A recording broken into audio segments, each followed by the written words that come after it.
Okay, this is an emergency transmission of the Kurt Crowley radio show about 9:35 p.m. Central Time, December 29th, as we close out the year 2020 and are about to begin 2021. And I hear a lot of people out there going, wow, we're glad this year's about to come to an end. And I'm going like, it's kind of like when I have a neighbor, would be kind of annoying, and that neighbor left, and you celebrate, and you're kind of happy. You enjoy the peace and quiet for a month until the new tenant comes in, and then I wonder in the back in the recesses of my mind, don't tell me the new neighbor's going to be 10 times worse. And that's my fear of 2021 with the new administration taking over. I don't think Donald Trump lost the election unfairly due to voting regulations. But yet the National Basketball Association, National Football League, and especially the WNBA campaigning, putting signs out during their events saying, vote. When you see vote printed on the 25-yard line of an NFL field, it wasn't vote, it was vote against Trump. It was, quote, vote for change. Be careful what the grass on the other side of the lot may look like, because it may very well wind up being AstroTurf. Alpha News's AJ Kaufman has been down in Georgia today and tomorrow, covering the events following the campaigns of Kelly Loeffler and David Perdue. And if I have it right, and I'm looking at 538 here, David Perdue is going against John Ossoff, 33 years old. Something about him being an investigative journalist. He's an investigative journalist, and what else? I think Kaufman himself could run against John Ossoff. And Kelly Loeffler is against John Warnock.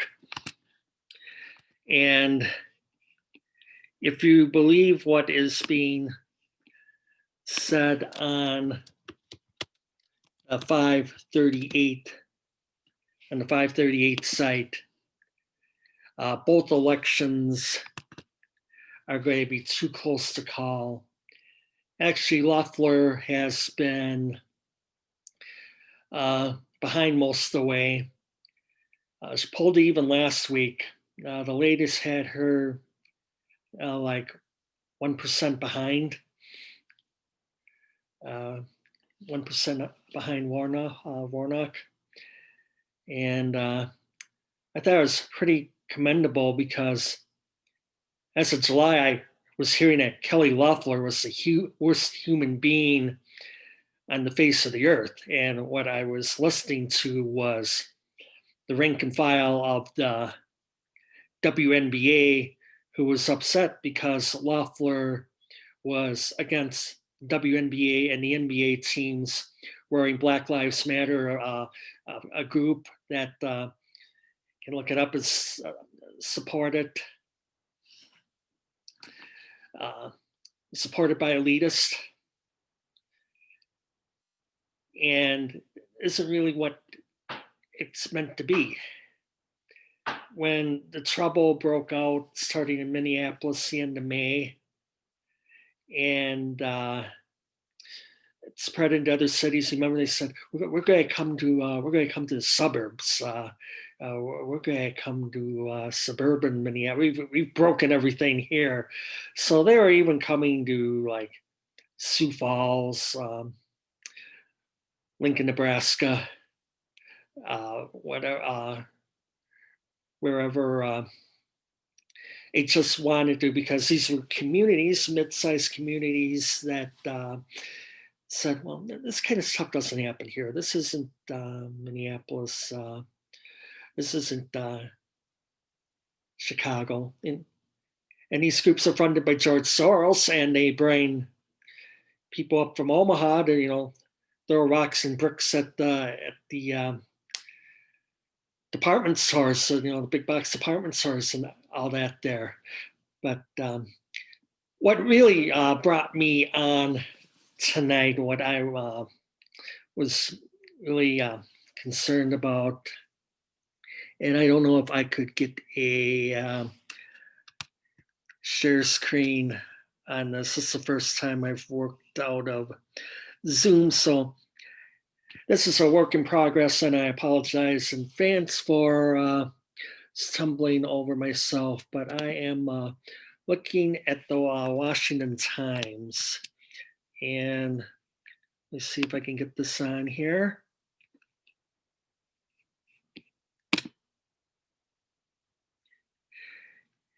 And hopefully you will be able to see this here. White House Trade Advisor, this was a week and a half ago, December 20th. It was on Fox News. I was told about this.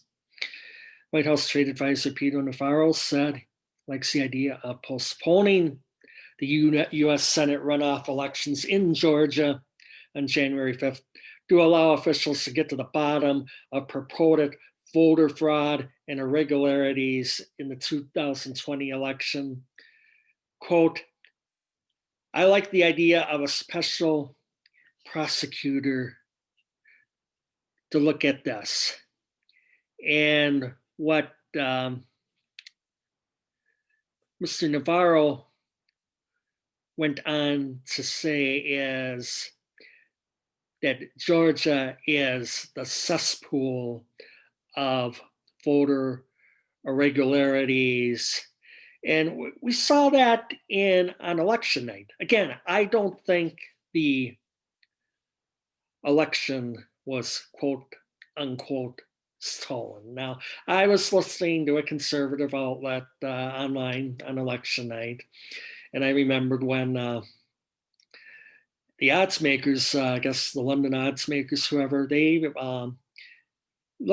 had President Trump as minus 800 to minus 900 to win. In other words, he had a 90% probability, and it appeared that he would win these sort of states. It was like 3 or 4 states, if I remember. He was looking good in Pennsylvania. He was looking good in Georgia.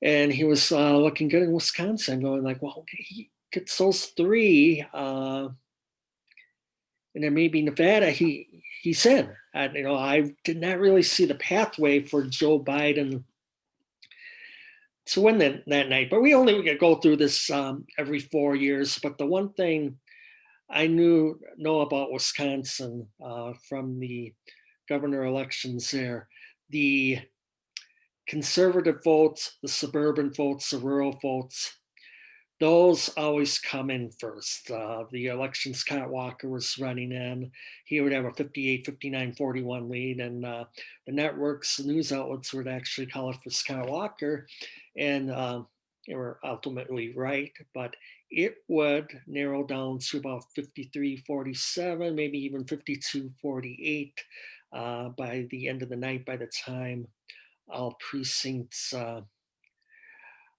reporting. So I looked at the Wisconsin that night. I remember, oh shit, it's like 53-47.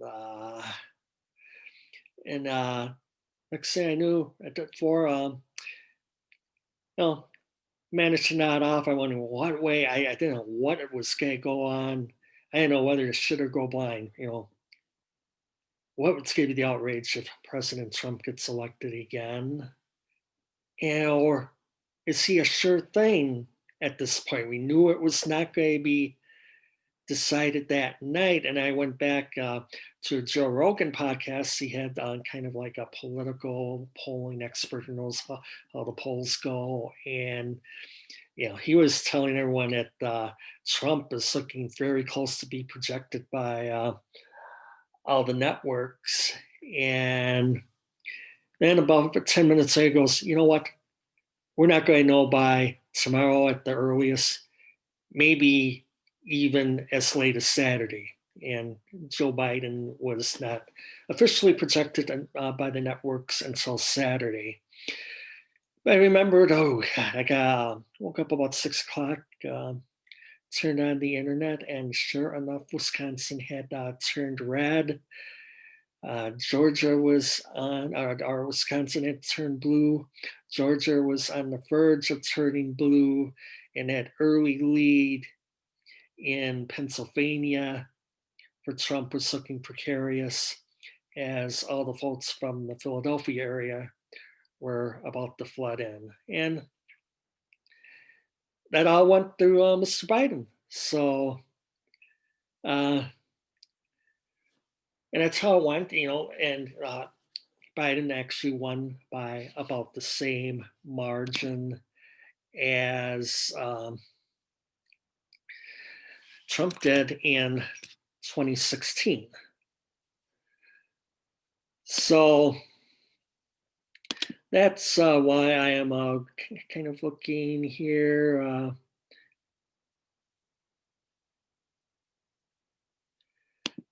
Trying to get my screen share off. But anyways, that's about what Mr. Biden won by.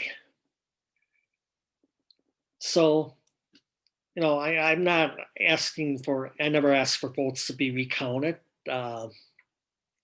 So we will talk about 3 or 4 states. What I like about Trump is he doesn't beat around the bush.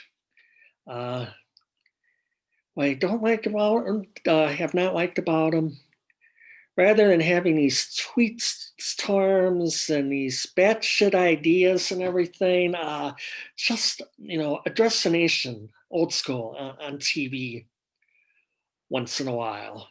And we'll see if he starts its own TV network, and he'll be banned off of all the social media pages the day after the election. I can almost guarantee you that I will not be wrong in that analysis.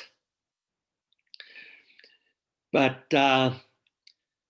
it's just like the 78th trip around the sun for Joe Biden. And, I pray for his health every day, because I do not want to see Kamala Harris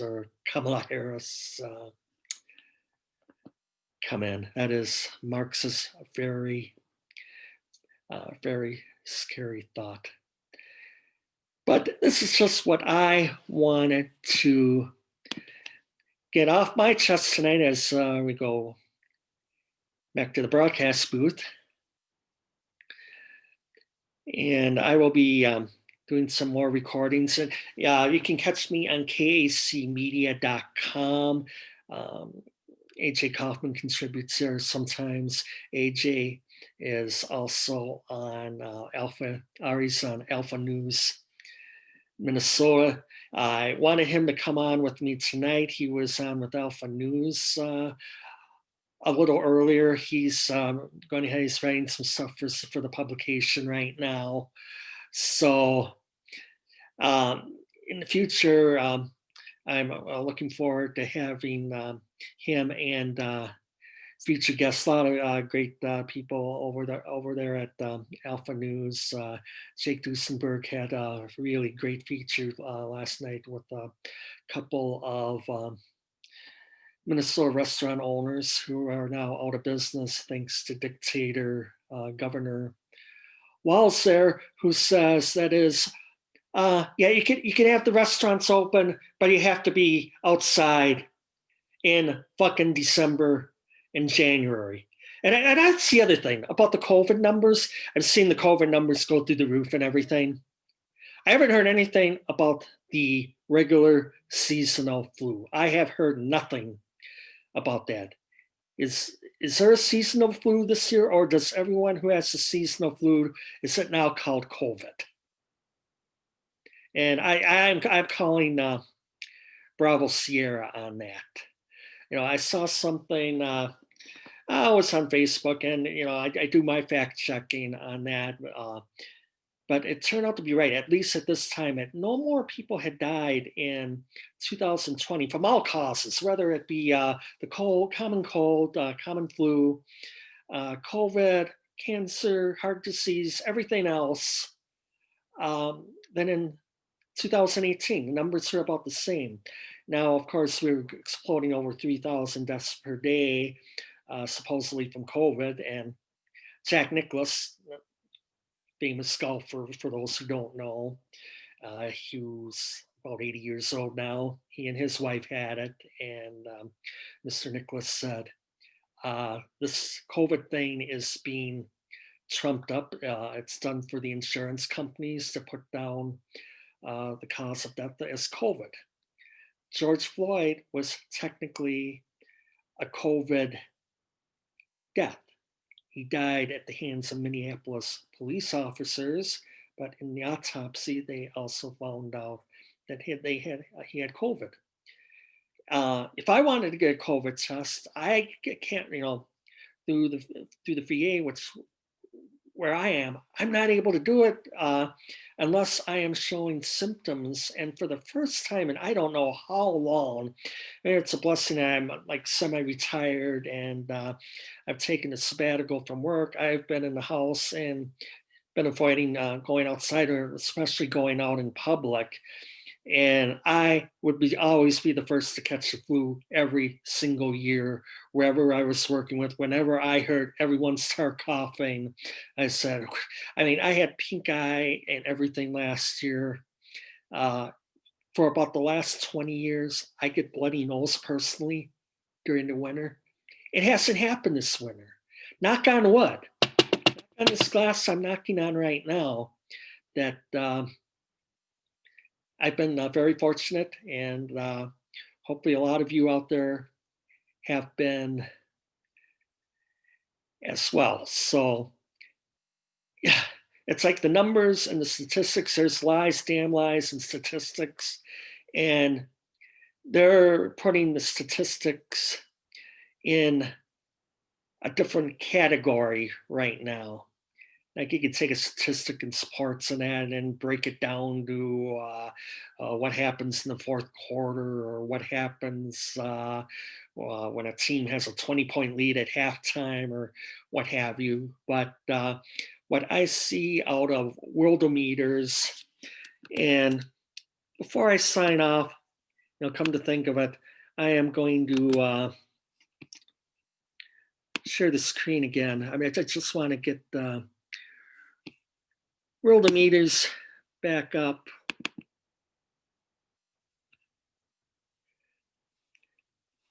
And as you can see today, because the numbers have been down obviously because of Christmas, you're back up to 3,398 deaths today, but only 194. Obviously this being Tuesday, these would be Monday numbers for Monday, December 28th. I would expect them to be down this week because we're heading to another holiday. The real litmus test begins a week from now, when we're back to it Monday through Friday. Normal, the holidays are over, and we can get a better gauge on this. But going by, I looked at the 7-day trends, and for the daily new cases, they went down sharply, as I would expect for the December 24th through December 27th, basically 4-day weekend, probably starting even from December 23rd. December 23rd, we still had 16,683 recorded cases. Today we only had, and this is Monday, after a 4-day weekend, 194,860 cases. That's only one day. So I want to see this through tomorrow's numbers and there's these numbers, and especially once January hits, I think we're going to start to see them go down. There it goes. Okay, you're telling me that COVID has gone through the absolutely through the roof, has multiplied like crazy from 50,000 to 250,000 or whatever it is. But I'm not hearing a thing about the seasonal flu. And what I'm fearing is that when we get to the winter of 2021, 22, 23, going forward, it's going to be wear a mask everywhere because it'll protect you from the seasonal flu. And maybe it's a good idea in grocery stores and a few other places.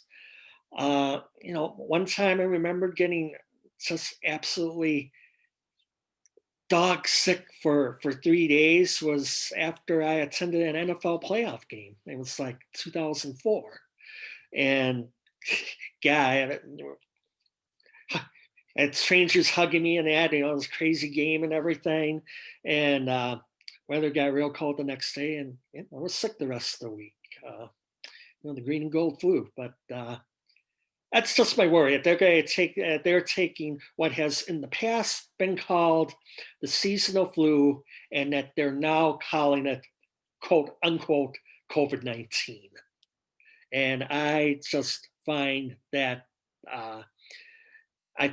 fishy. I find a lot of BS in that. And then I'm scrolling down to the daily deaths. Those will be up there for a while because the daily deaths, of course, trend behind the new cases. So going by the 200,000 plus who have been sick the past several weeks, I'm expecting it to be more than 3,000, but we're going to continue to close every concert and sport event and everything else through the spring. And I hear the term COVID fatigue, and I think that's going to be the one of the hashtag lines of 2021 is COVID fatigue. And I think we're fast approaching that moment from the movie Network when the newsman says, I'm as mad as hell and I'm not going to take it anymore. We're getting quickly to that point. So anyways, that is the KAC media report for Tuesday, December 29th. It's just a little experiment out there. And I've been looking in 2021 and expanding not only in advertising, but also looking for donations for KAC Media, because I've been fortunate to have boots on the ground as Mr. Kaufman, doing his duties for Alpha News Minnesota, is also reporting back to me what is going on in the great state of Georgia. He was in the Nashville area yesterday looking at the aftermath. And I've also seen on the suspect there, Mr. Quinn, Anthony Quinn Warner, that perhaps his idea of the Christmas Day bomb was a protest against 5G, and it damaged the AT&T building, damaged emergency communications for several states for Christmas Day, and that his late father had worked there actually for Bell South before everyone merged, and now it's just AT&T, Verizon, and T-Mobile who took over Sprint, and they pat themselves on the back. We're great. We're the 5G America has been waiting for.